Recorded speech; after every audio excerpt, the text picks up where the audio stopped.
فیض حمید کو 14 سال قید کی سزا سنائی گئی ہے اور کورٹ مارشل کا فیصلہ سامنے آیا ہے، کیا کہیں گے اس حوالے سے؟ جی بالکل، یہ ابھی یہ خبر آئی ہے اور کافی اس کے اوپر کافی تفتیش پائی گئی تھی کہ اتنا پرولونگ جو کورٹ مارشل ہے اس کے کیا نتائج نکلیں گے۔ یہ 12 اگست 2024 کو یہ سپیل کورٹ مارشل کا پروسیس شروع ہوا تھا، جو کہ لیفٹیننٹ جنرل ریٹائرڈ فیض حمید صاحب جو فارمرلی لیفٹیننٹ جنرل تھے، اور یہ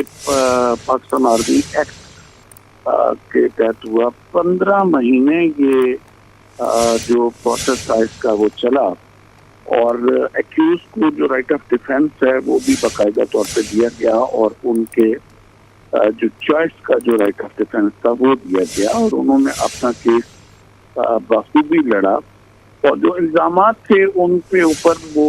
میرا خیال ہے وہ تو اب سارے میڈیا کے اوپر سامنے آ چکے ہوئے ہیں کہ پولیٹیکل انوالومنٹ تھی، کچھ اور ملکمیشن تھیں دین کے ریلیٹڈ، جس کی ڈیٹیل ساری پہلے بھی آ چکی ہوئی ہے۔ تو اس 15 منتھ کے بڑے کمپریہنسو کورٹ مارشل پروسیس کے بعد یہ فیصلہ کیا گیا کورٹ میں کہ ان کو گلٹی قرار دے دیا گیا، اور 14 سال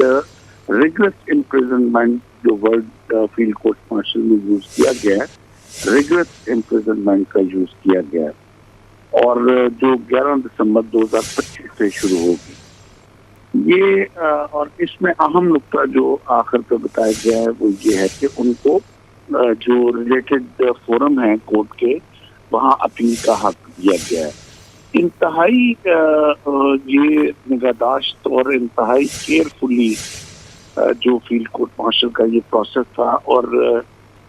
بہت ہی تمام پہلوؤں کو دیکھتے ہوئے، اور کافی سارے قابل افسر اور بڑے نیوٹرل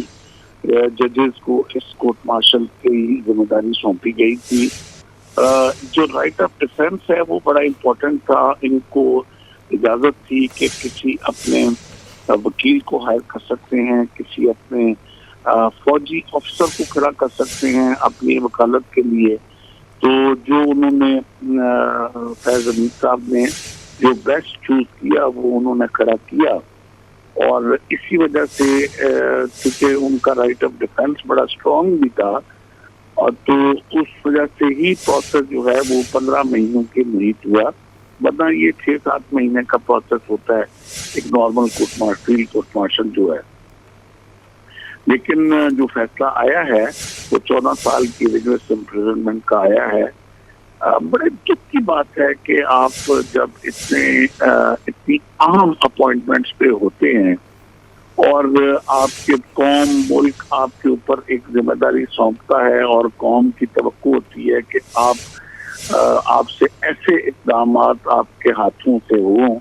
جس سے ملک کی بہتری ہو، جس سے نیوٹرلزم ہو، جس سے ان بائسڈ ہو، کوئی پولیٹیکل انوالومنٹ نہ ہو، ملک کی ترقی کے لیے بارڈرز اور اکراس دا بارڈرز کے اوپر جو ہے وہ اس طرح کا عہدہ جو ہے وہ اپنی نمایاں کارکردگی دکھا سکتا ہے۔ تو بڑی مایوسی ہوئی جب یہ سارے الزامات لگے، تب بھی بڑی مایوسی ہوئی، اور آج جب وہ الزامات ثابت ہوئے ہیں تب اس سے بھی زیادہ مایوسی ہوئی کہ قوم یہ پورے ایک ادارے کو آپ نے داؤ پہ لگانے کی کوشش کی، اور اس کی ساکھ کو خراب کرنے کی کوشش کی، اور قوم کی توقعات پہ جب آپ پورا نہیں اترے تو ساری قوم اس کے اوپر مایوس بھی ہوتی ہے، اور یہ بڑا انتہائی سینسٹیو ایشو ہوتا ہے۔ میری اس شروع سے ہی ایک بات کے اوپر بڑا فوکس رہا ہے، ہم بھی اسی ادارے سے منسلک رہے ہیں، کہ جب قوم آپ کے اوپر اعتماد کر کے ادارے کے اندر ذمہ داریاں آپ کے اوپر سونپ دی جاتی ہیں، اور جتنا بڑا رینک آپ کا ہوتا ہے اتنی بڑی آپ کے اوپر ذمہ داریاں ہوتی ہیں، تو اور کچھ بھی نہ کریں، کم از کم آپ قوم کی توقعات پہ ضرور پورا اتریں، اور اپنے آپ کو کسی بائسزم کے اندر انوالو نہ کریں، اور آپ جو بھی فیصلہ کریں, جو بھی قدم اٹھائیں, وہ کسی انڈیویجول کی فیور کا نہیں ہونا چاہیے, کسی پولیٹیکل اکانومی پولیٹیکل ایکوزیشن کی طرف نہیں ہونا چاہیے, وہ قوم کی طرف ہونا چاہیے, ملک کی طرف ہونا چاہیے. بہرحال دیر آئے درست آئے, فیصلہ آیا, اور کم از کم ایک احتساب کا عمل جو تھا, جو ایکسپیکٹڈ تھا, جو اویٹڈ تھا قوم کو, وہ ہوا. اور اس سے میں سمجھتا ہوں کہ سب سے بڑا جو اثر پڑے گا, جو لوگ اپنے آپ کو ابو دا لا سمجھتے ہیں, جو لوگ اس طرح ملک کی سیاست کے ساتھ کھیلتے ہیں, جو لوگ باہر کے اشاروں کے اوپر جو ہے وہ اپنے ملک کو بدنام کرنے کی کوشش کرتے ہیں, ان کے لیے یہ بہت بڑا ایک آئی اوپنر ہے کہ ملک سے بڑا کوئی نہیں ہے. اگر کوئی شخصیت, کوئی بھی شخصیت, چاہے وہ کسی ادارے سے منسلک ہے, چاہے وہ کسی پولیٹیکل پارٹی سے منسلک ہے, کوئی بھی شخص اگر اپنے آپ کو ملک سے بڑا سمجھتا ہے, لا سے بڑا سمجھتا ہے, کانسٹیٹیوشن سے بڑا سمجھتا ہے, تو یہ آج کا فیلڈ کورٹ مارشل جو کا فیصلہ جو ہے, یہ اس کے لیے آئی اوپنر ہے کہ there is nothing above the law, there is nothing above the constitution, there is nothing above this country.